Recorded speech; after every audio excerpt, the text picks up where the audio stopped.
AG Bengal থেকে কোনো group C এমপ্লয়ির GPF final পেমেন্টের অর্ডার এসে গেছে। কত টাকা অ্যামাউন্ট, মানে ফাইনাল পেমেন্টের অ্যামাউন্টটা কত, তার জিপিএফ অ্যাকাউন্ট নাম্বারটা এখানে লেখা রয়েছে, অ্যামাউন্ট লেখা রয়েছে, তার নাম লেখা রয়েছে, এবং যেটা গুরুত্বপূর্ণ বিষয় দেখবা সেটা হচ্ছে কোন হেড অফ অ্যাকাউন্টে বিলটা হবে। তো এই রকম ফাইনাল পেমেন্টের অর্ডার যখন সিনিয়র অ্যাকাউন্টস অফিসারের কাছ থেকে, এজি বেঙ্গলের কাছ থেকে আপনার অফিসে আসবে, তখনই আপনি এই বিলটা করতে পারবেন। তো দেখি আমরা যে ওয়েস্ট বেঙ্গলে এইচআরএমএসে বা ডব্লিউবিআইএফএমএসে কীভাবে এই জিপিএফ ফাইনাল পেমেন্টের বিলটা করা যায়। তো এই বিলটা একজন গ্রুপ সি এমপ্লয়ির বিল, ঠিক এইরকমভাবে এ বি সি সব ক্যাটাগরির বিলই করা যাবে। ঠিক আছে, সব ক্যাটাগরির বিলই করা যাবে, এবং গ্রুপ ডিদের ক্ষেত্রে এজি বেঙ্গল থেকে অর্ডারটা আসে না, ডিপিপিজি থেকে আসে। সুগন্ধ মিডিয়া ইউটিউব চ্যানেলে আপনাদের সকলকে আবারও স্বাগত জানাই। আজ দেখাবো কিভাবে কোনো গ্রুপ সি, বি বা গ্রুপ এ, গ্রুপ ডি নয়, তাদের জিপিএফ ফাইনাল পেমেন্টের বিল কীভাবে ডিডিও লগ ইন থেকে করবেন। তো যখন এজি বেঙ্গল থেকে জিপিএফ ফাইনাল পেমেন্টের অর্ডার আপনার কাছে চলে আসছে, কত টাকা তার ফাইনাল পেমেন্ট হবে, তখন সেই অর্ডারের ভিত্তিতে, অর্থাৎ এজি বেঙ্গলের সিনিয়র অ্যাকাউন্ট অফিসারের যে অর্ডার, সেই অর্ডারের ভিত্তিতে কীভাবে জিপিএফ ফাইনাল পেমেন্ট করা যায়, গ্রুপ ডি নয়, আদার দ্যান গ্রুপ ডি, অর্থাৎ গ্রুপ এ, বি, সি। তো এখানে একজন গ্রুপ সি এমপ্লয়ির ক্ষেত্রে আমি এই বিলটা আপনাদের করে দেখাবো। তো এর জন্য যেটা আপনাকে করতে হবে সেটা হচ্ছে সর্বপ্রথম আপনাকে ডিডিও লগ ইন করতে হবে। দেখুন, আমি ফিনান্সের ওয়েবসাইটে গিয়ে আইএফএমএস ওয়েস্ট বেঙ্গল, এইখান থেকে একদম ডিডিও লগ ইনে আমি লগ ইন করেই আছি। তো এরপর যেটা আপনাকে করতে হবে, এইচআরএমএসে যেতে হবে। দেখুন, এইচআরএমএসে যাচ্ছি, এখানে ডিএসসির প্রয়োজন নেই, এটা ক্যান্সেল করলাম। ক্যান্সেল করবার পর দেখুন, ক্যান্সেল করবার পর তারপরে এই বাদিকে যে মেনুগুলো আছে সেখান থেকে TR50 যে স্যাংশন, সেখানে ক্লিক করতে হবে। করে TR50 স্যাংশন এন্ট্রি এই জায়গাটাতে আসতে হবে। এখানে আসবার পর দেখবেন এইরকম একটা ওয়েব পেজ আপনার সামনে আসবে।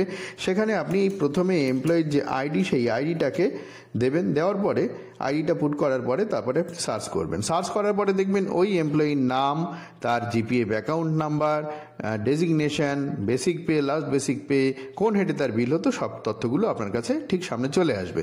তারপরে দেখুন স্যাংশন ডিটেলসে এখানে যখন ক্লেম টাইপটা দেখতে পাচ্ছেন, দেখবেন যতগুলো স্টার চিহ্ন রয়েছে, লাল স্টার, সবই কিন্তু আপনাকে পূরণ করতে হবে। ঠিক আছে, তাহলে প্রথমে ক্লেম টাইপ, এলওবি থেকে আমরা ক্লেম টাইপটা সিলেক্ট করব। এলওবিতে ক্লিক করার পরে দেখবেন আপনার সামনে এরকম একটা পেজ আসবে। এটাকে আপনি ইচ্ছে করলে ম্যাক্সিমাইজ, মানে বড় করে নিতে পারবেন। সেখানে দেখুন এই যে GPF payment general provident fund, এখানে একটা কথা আমার বলবার আছে, সেটা হচ্ছে এখানে অনেকগুলো হেড অফ অ্যাকাউন্ট আছে। কোন হেড অফ অ্যাকাউন্ট আপনি সিলেক্ট করবেন সেটার জন্য আপনার প্রথমে দেখতে হবে যে এজি বেঙ্গল থেকে যে স্যাংশন অর্ডারটা এসছে, সেই স্যাংশন অর্ডারে দেখবেন একটা head of account, the amount when paid is debitable to বলে একটা হেড অফ অ্যাকাউন্ট লেখা আছে। ওই হেড অফ অ্যাকাউন্টটাকেই আপনাকে সিলেক্ট করতে হবে। ঠিক আছে, সেই হেড অফ অ্যাকাউন্টটা সিলেক্ট করলাম। এই চেকবক্সে ক্লিক করার পরে এখান থেকে এই সিলেক্ট অ্যান্ড ক্লোজ করে দিলাম।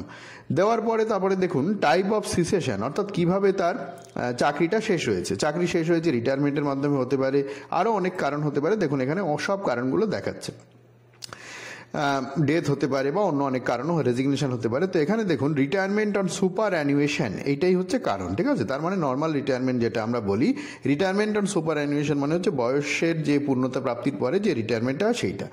তারপরে দেখুন ডেট অফ সিসেশন, অর্থাৎ কবে রিটায়ার হয়েছে সেটা এই ক্যালেন্ডার থেকে আমাকে সিলেক্ট করতে হবে। তো ক্যালেন্ডার থেকে আপনারাও যাদের জন্য করবেন এইভাবে সিলেক্ট করে নেবেন। তারপরে দেখুন স্যাংশন নাম্বার, স্যাংশন নাম্বার হচ্ছে এজি বেঙ্গল থেকে যে অর্ডারটা এসছে সেই অর্ডারের বাধারের মাথায় একটা মেমো নাম্বার লেখা আছে। ওই মেমো নাম্বারটা যেভাবে লেখা আছে সেইভাবে আপনি লিখে দেবেন। আমি দিলাম।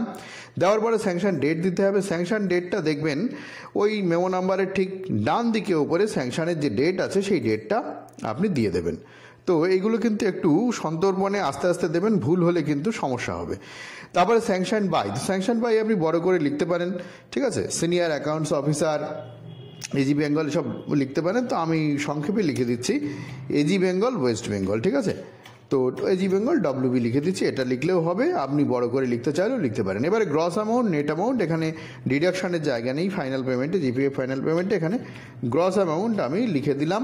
তারপরে নেট অ্যামাউন্টও একই হবে, নেট অ্যামাউন্টও আমি লিখে দিলাম। অবশ্যই এটা কিন্তু বারবার দেখে নেবেন, এই যে মেমো নাম্বার যেটা দিচ্ছেন, এই অ্যামাউন্টগুলো, এগুলো কিন্তু বারবার দেখে নেবেন। ঠিক আছে, ভুল হলে কিন্তু সমস্যা হবে, আবার আপনাকে করতে হতে পারে, অবজেকশান দিতে পারে ট্রেজারি থেকে। ঠিক আছে, তাহলে এটা সব ঠিকঠাক আছে, আমি স্যাটিসফাইড, মোটামুটি ঠিকঠাক আছে। এরপরে যেটা আমাকে করতে হবে, এই তথ্যগুলো এখানে সেভ করতে হবে। ঠিক আছে, যদি আপনি রিফ্রেশ করেন তাহলে এই সব তথ্য উড়ে যাবে, আবার প্রথম থেকে করতে পারবেন, যদি আপনার প্রয়োজন হয় করবেন। ঠিক আছে, আচ্ছা তাহলে দেখুন এখানে সেভ করে দিলাম। সেভ যেই করছি দেখুন ডাটা সেভ সাকসেসফুলি। এবার আপনাকে অ্যাপ্রুভ করতে হবে। অ্যাপ্রুভ যতক্ষণ না করবেন ততক্ষণ বিলটা আপনি প্রিপেয়ার করতে পারবেন না। তো অ্যাপ্রুভ ধরুন এখানে আপনি করতে পারলেন না, সেটাও আপনাকে বলে দিচ্ছি। ধরুন আপনি এই পর্যন্ত করলেন, সেভ করলেন, অ্যাপ্রুভ করতে পারলেন না, অ্যাপ্রুভ না করা পর্যন্ত বিল করতে পারবেন না। তাহলে আপনি কি করবেন? ধরুন ইন্টারনেট চলে গেল বা কোনো একটা সমস্যা হলো, ওই সময় আপনি সময় পেলেন না, সেক্ষেত্রে করতে হবে TR50 স্যাংশন ডিটেলস, এই জায়গাটাতে আপনি ক্লিক করবেন। TR50 স্যাংশন ডিটেলসে ক্লিক করার পরে ওই মানে আবার HRMS-এ আসবেন, যেটা আর কি করা হয়। আচ্ছা আমি প্রথম থেকেই দেখিয়ে দিই। আমি ওই সময় অ্যাপ্রুভ করতে পারলাম না, তারপরে দেখুন আবার আমি ডিডিও লগ ইন করে, লগ ইনটা আর করা দেখাচ্ছি না, HRMS-এ যাচ্ছি, ডিএসসিটাকে দরকার নেই, ক্যান্সেল করে দিচ্ছি। বিল করবার জন্য ডিএসসির প্রয়োজন হয় না, ডিএসসির প্রয়োজন হয় বিল যখন আপনি ট্রেজারিতে পাঠাবেন সেই জন্য। ঠিক আছে, তো এরপরে যেটা করবেন TR50 স্যাংশন, সেখান থেকে আমরা এর আগে এন্ট্রিটা করেছিলাম, এবার যেটা আমরা করবো সেটা হচ্ছে TR50 স্যাংশন ডিটেলসে যাব। TR50 স্যাংশন ডিটেলসে গিয়ে আবার ওই এমপ্লয়ির যে আইডি নাম্বার, সেই আইডি নাম্বার আমি একবার দেবো, দিয়ে এখান থেকে সার্চ করব। সার্চ করলে দেখবেন এইখানে তার যেটা পেন্ডিং অবস্থা এইমাত্র আপনি করেছেন সেটা আপনি পেয়ে যাবেন। ঠিক আছে, তো দেখুন এই যে পেন্ডিং উইথ রয়েছে, অ্যাপ্রুভারের নাম লেখা রয়েছে, তো এই হচ্ছে তার এমপ্লয়ির নাম্বার, এটাই হাইপার লিঙ্ক। এখানে ক্লিক করলে এই যে final payment general provident fund, ঠিক আছে, এবার এখানে আমি ক্লিক করছি। ঠিক আছে, এটা পেন্ডিং অবস্থায় আছে। এরপর যেটা করতে হবে সেটা এখান থেকে অ্যাপ্রুভ করতে হবে। অ্যাপ্রুভ করার আগে এবং অ্যাপ্রুভ করার পরেও এটা রিজেক্ট করা যেতে পারে। ঠিক আছে, তো অ্যাপ্রুভ আমি এখান থেকে করে দিচ্ছি। যেই অ্যাপ্রুভ করার আগে মডিফাইও করা যেতে পারতো। যদি আপনার অ্যাপ্রুভ করার পরও সমস্যা হয়, রিজেক্ট করে আবার এন্ট্রি করতে পারবেন, অসুবিধা কিছু নেই। ঠিক আছে, এরপর যেটা আপনাকে করতে হবে, আবার আপনি যাবেন, আগে আমরা গেছিলাম HRMS-এ, এবার যাবো আমরা ইবিলিংয়ে। ইবিলিংয়ে যাওয়ার পরে এটা ডিএসসিটাকে আবার আমরা ক্যান্সেল করে নেব। ক্যান্সেল, ডিএসসির প্রয়োজন হচ্ছে না। ডিএসসিটাকে এইভাবে ক্যান্সেল করে নেওয়ার পর দেখবেন স্যাংশন ইনবক্স, এইখানে ক্লিক করবেন। স্যাংশন ইনবক্সে ক্লিক করার পরে TR50-তে ক্লিক করবেন। TR50-তে ক্লিক করার পরে ক্লেম টাইপ LOB থেকে আবার সিলেক্ট করবেন। ঠিক আছে, LOB থেকে TR50টা মানে হেডটা, কোন বিলটা কি সংক্রান্ত করেছেন সেটা কিন্তু আপনাকে এখান থেকে সিলেক্ট করে খুঁজে নিতে হবে। ঠিক আছে, এখানে ফাইনাল GPF দেখুন চলে এসছে, ফাইনাল প্রভিডেন্ট ফান্ড। ওই যে হেডটা, সেই হেডটা, সরি, ওই নির্দিষ্ট যে হেডটা, সেই হেডটাই আপনাকে সিলেক্ট করতে হবে। ঠিক আছে, final payment general provident fund, হেডটা সিলেক্ট করে নিলাম, সরি, করার পরে সার্চ করবেন। যখনই আপনি সার্চ করবেন তখন দেখবেন আপনার কাছে এটা চলে এসছে। ঠিক আছে, এইবারে দেখুন প্রসিড টু প্রিপেয়ার বিল, এটা করার আগে এটাকে সিলেক্ট করে নেবেন। ঠিক আছে,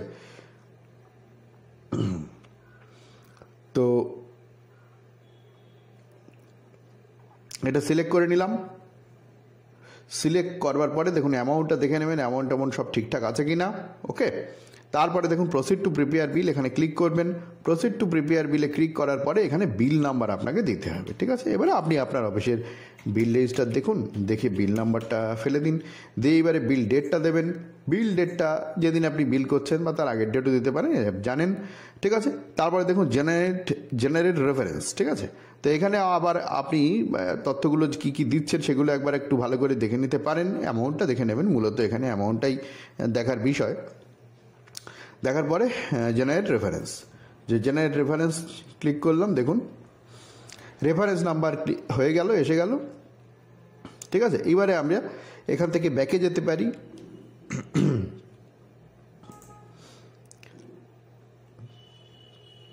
দেখুন টাস্ক লিস্টে যাব। টাস্ক লিস্টে গিয়ে যে বিল নাম্বারটা আমি এইমাত্র রেডি করলাম, প্রিপেয়ার করলাম, সেই বিলটা কিন্তু এই যে রয়েছে। তো এখানে ক্লিক করলাম রেফারেন্স নাম্বারের উপরে, দেখুন এখানে কিন্তু আপনার কাছে চলে এসছে সেই বিলটা। এবার বিলটাকে ট্রেজারিতে কী করে পাঠাবেন, TR50 কীভাবে জেনারেট করবেন সেটাও দেখিয়ে দিই। দেখুন ট্রেজারিতে পাঠাতে গেলে তো ডিএসসি দিতে হবে, ডিএসসি দিয়ে আপনি ট্রেজারিতে বিলটা সাবমিট করতে পারবেন। তো এখানে যেটা দেখবার বিষয় সেটা হচ্ছে TR50, এই হচ্ছে আপনার TR50। ঠিক আছে, এটা এরকমভাবে রয়েছে। এই স্যাংশন অর্ডারটা আপনার কিন্তু ইসের সঙ্গে, বিলের সঙ্গে দিতে হবে। ঠিক আছে, স্যাংশন অর্ডারটা। তো এই যে হচ্ছে আপনার TR50। ওকে, TR50 ডিটেল সেভ সাকসেসফুলি, আর সেভ করে দিলাম।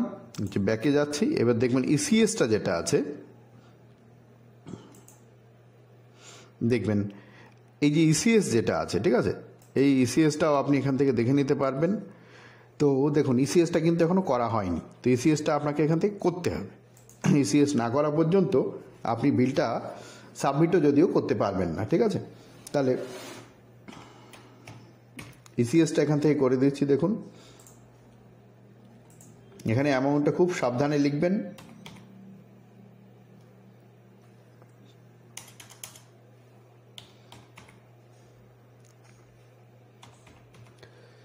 ঠিক আছে, ইসিএস করে দিলাম, করে দিয়ে এটাকে সেভ করতে হবে। দেখুন হয়ে গেল। তো আবার ব্যাক করছি, আবার একবার টাস্ক লিস্টে যাই।